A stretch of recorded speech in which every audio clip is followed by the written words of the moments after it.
few months ago, actually, Ms. Defereece and I were in professional development for AMSR, and we decided that we wanted to do a project-based learning unit between our classes. And for those of you that do not know what that is, it's basically where 2 or more teachers plan a whole unit of study together, all right? And they use their expertise to bring it all together and make it cohesive, meaning it all fits together and all of our students combined as a huge group learn from each other.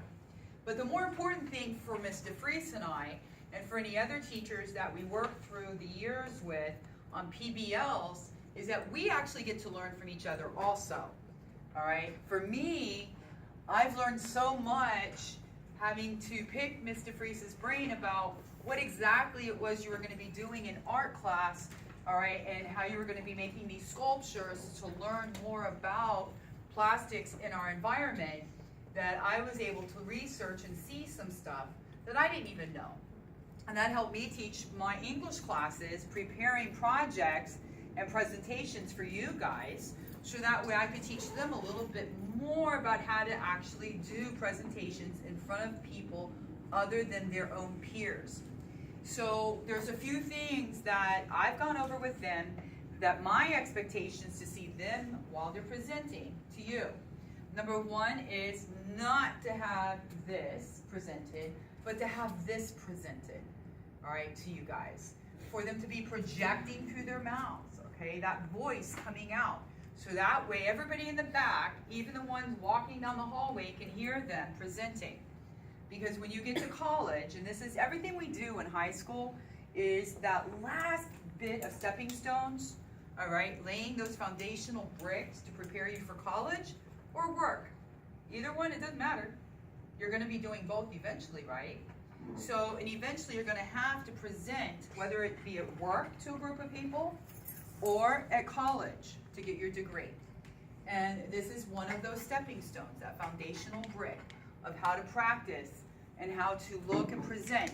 They should be meeting your eyes. If you start talking or not paying attention, they know what to do, all right, to gain that control again. Because remember, when you're doing a presentation, you have control of the crowd. Some presentations are boring. Like right now, I can tell some of you are like, okay, I've heard this 1,000 times. Why is this one going on? But it's okay. It takes 38 times for you to actually be able to concrete something in your mind. Unlike a computer, we give it, we upload it, and it's there forever. It takes us a little bit longer for our brains to what? Learn it and keep it. Okay? Thank you. See? He's learning from class. This one. All right? So to process the information and to actually remember it. So, with further ado, we're going to start.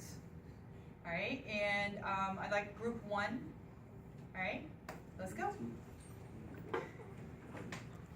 And thank you for listening.